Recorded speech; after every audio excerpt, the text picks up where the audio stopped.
The notion that the immigrants are a cause of the problems we face is stone cold ridiculous.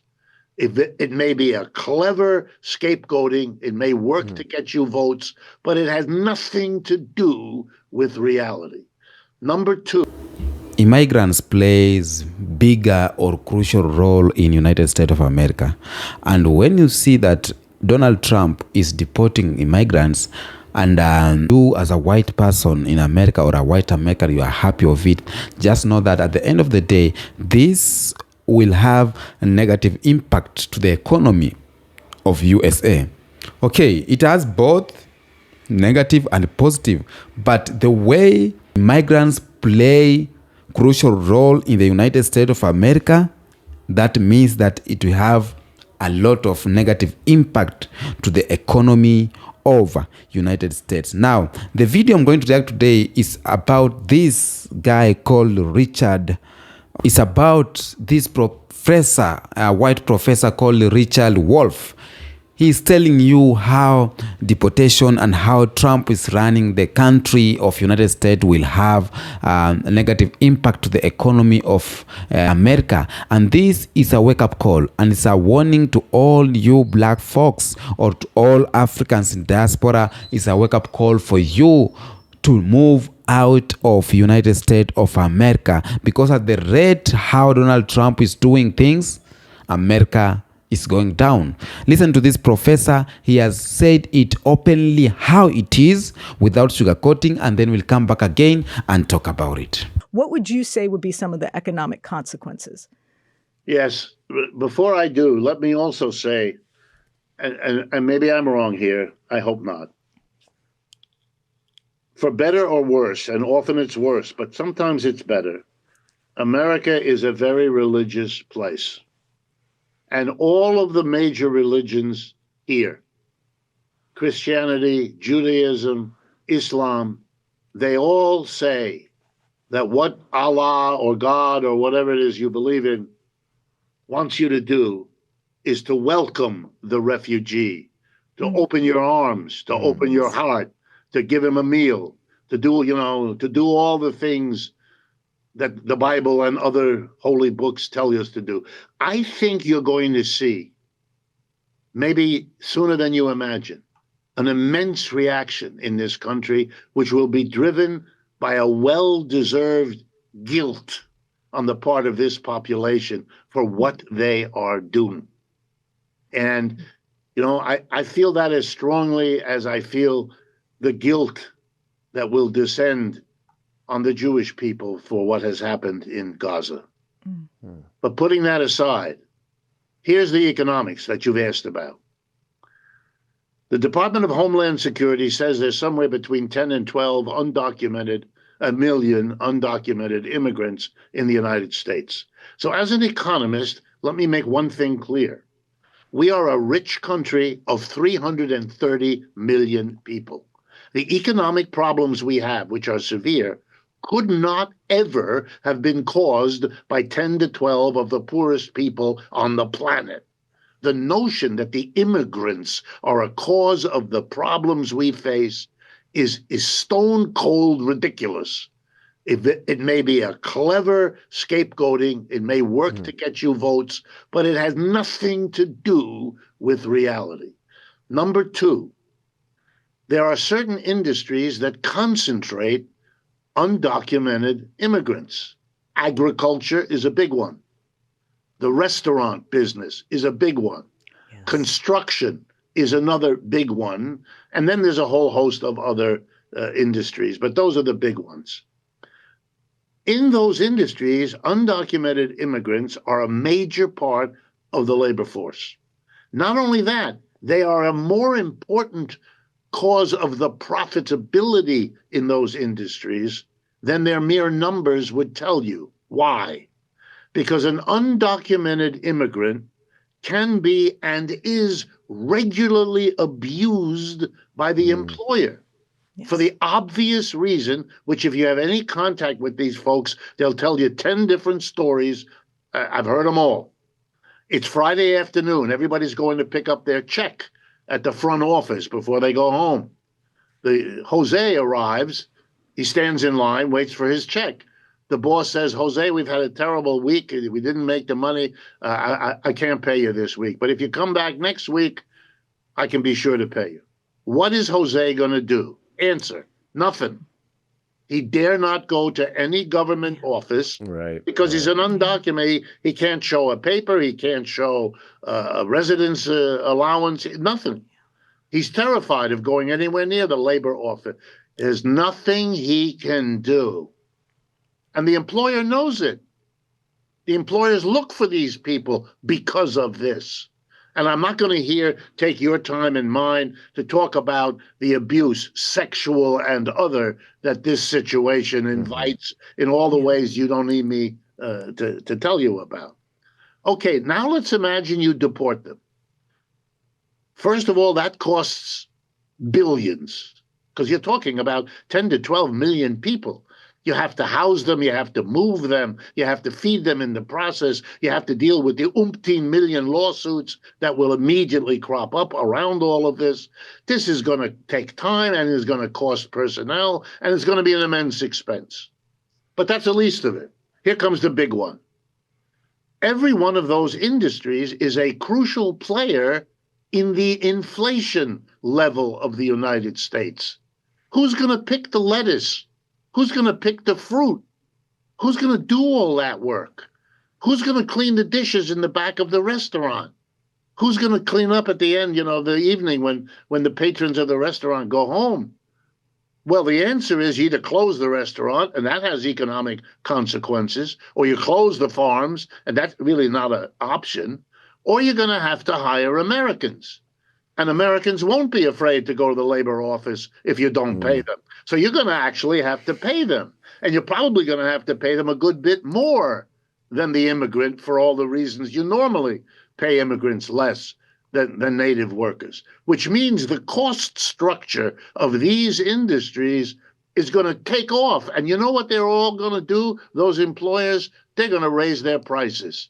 They're going to want to do that to recapture the extra costs that will come. And the government has not proposed anything that will substitute here. I've heard one professor tell me, we don't have to worry, AI will take care of this. You know what AI does? It makes people like you and me superfluous. But are we ready to go and wash dishes at the back of the restaurant? Are we ready to pick apples? Really? You're gonna cause social upheaval. You're gonna cause inflation. Mr. Trump can't do that. Inflation is half of why he got elected. True. How can he turn around and then be the person who has to go on TV and try to explain why he promised to deal with inflation, only it's gotten worse?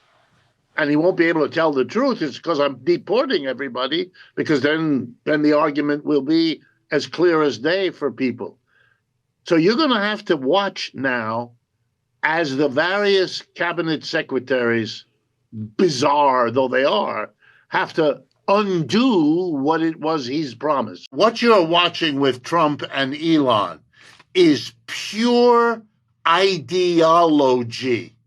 And for all the talk about how Trump and Elon Musk, are breaking the mold and breaking the rules and taking the Republican Party in a new direction, the truth is the Republican Party has always hated taxes.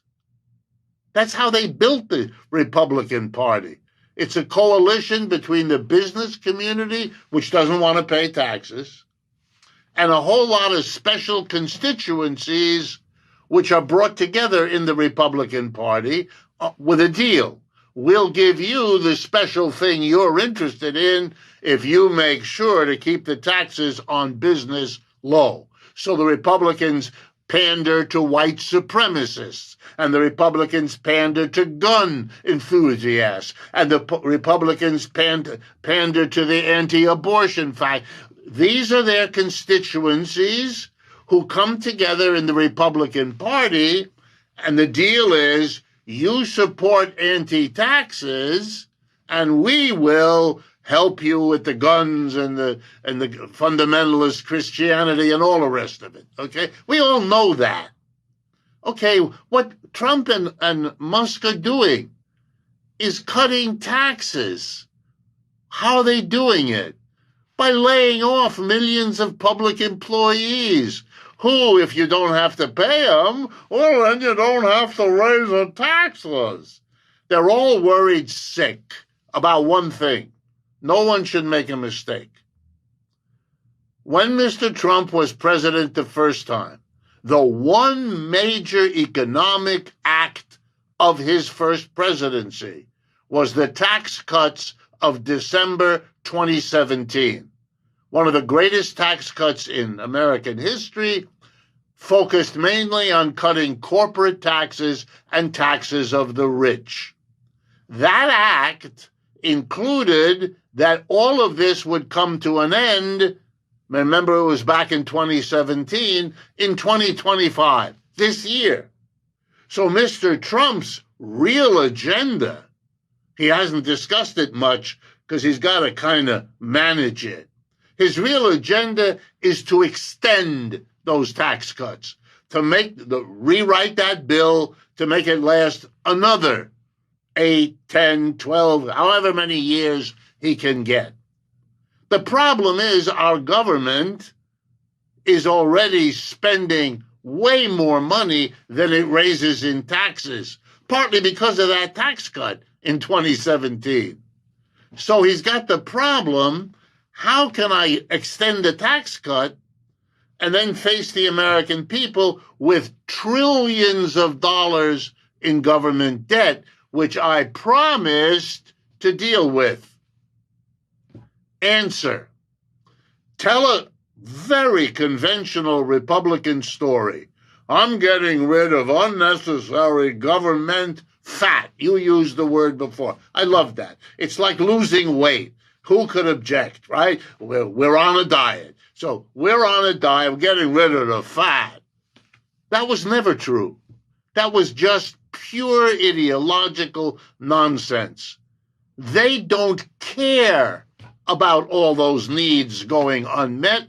They are glued to the idea if we lay off millions and millions of workers, whether they work for Social Security or AID or the Labor Department, or it doesn't matter.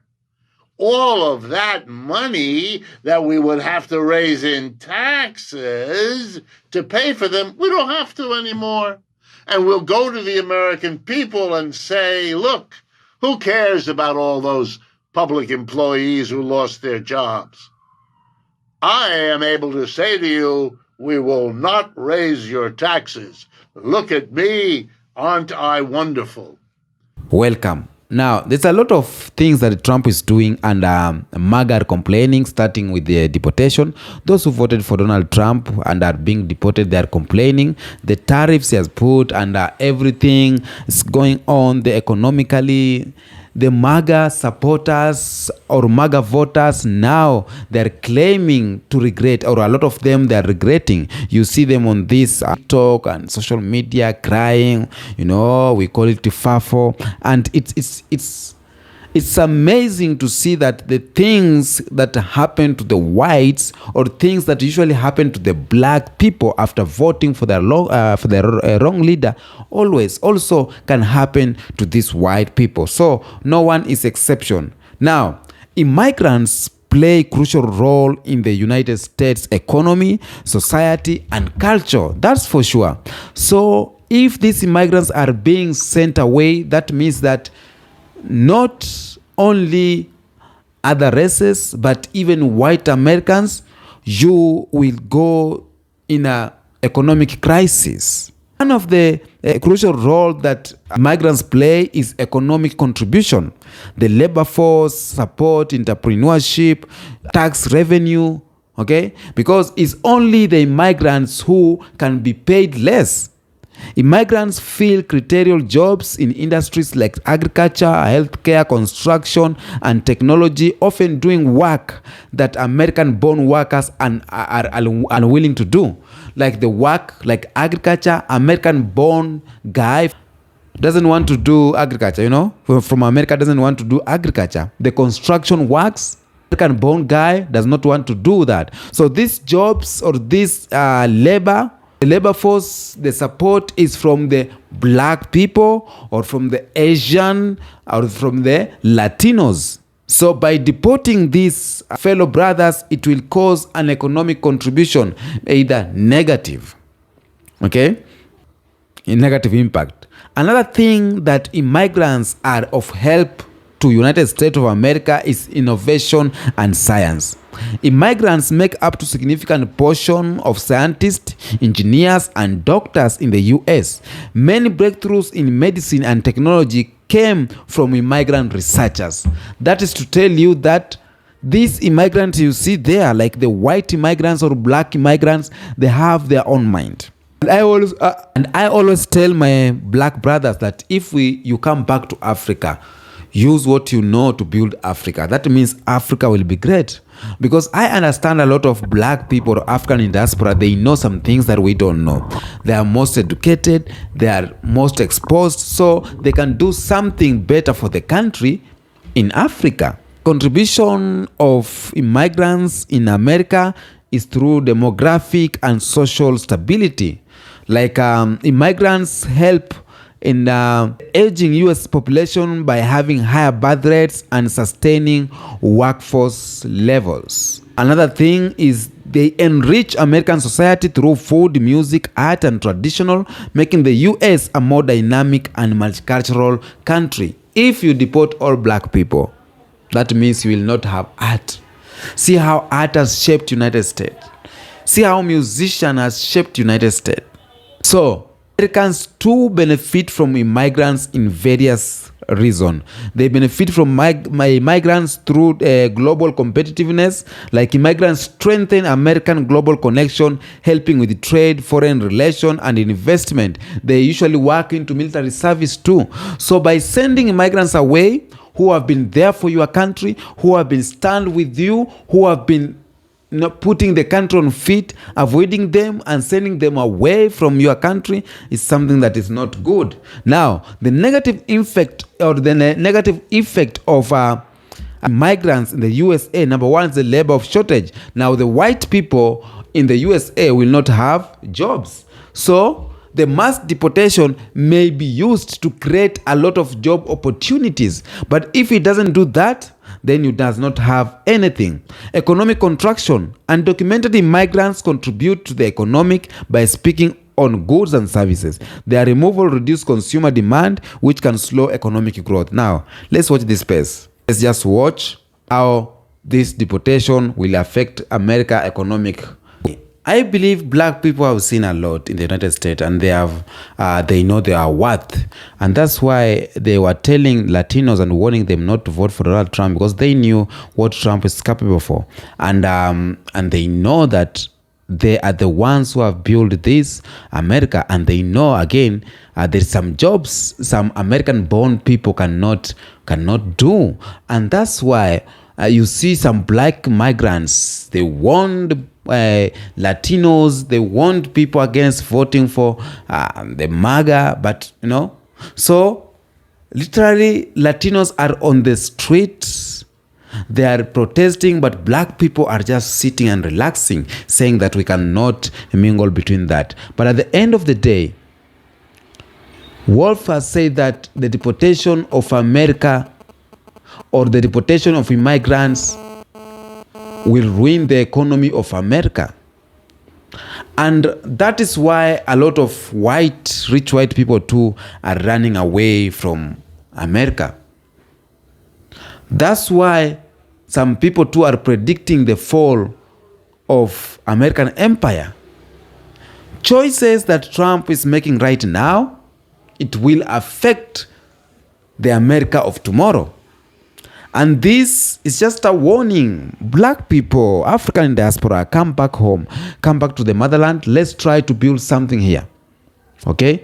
Let's try to put that brain that you have gathered there, to put it here. We can do something better for our own countries instead of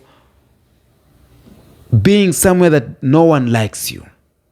Okay? So, a lot have been said by Wolf. I've heard the video. Trump is taking America down. And if you are hearing this message out here, don't go down with Donald Trump as a black person. Even the white or rich white people are running away from America. This is like a warning to you as a black person, as a Latino, Afro, and Asian America. Is a wake-up call to you that the country is going in a bad way. So be warned and stay safe. If you have something to tell me in the comment section. Until next episode, peace out.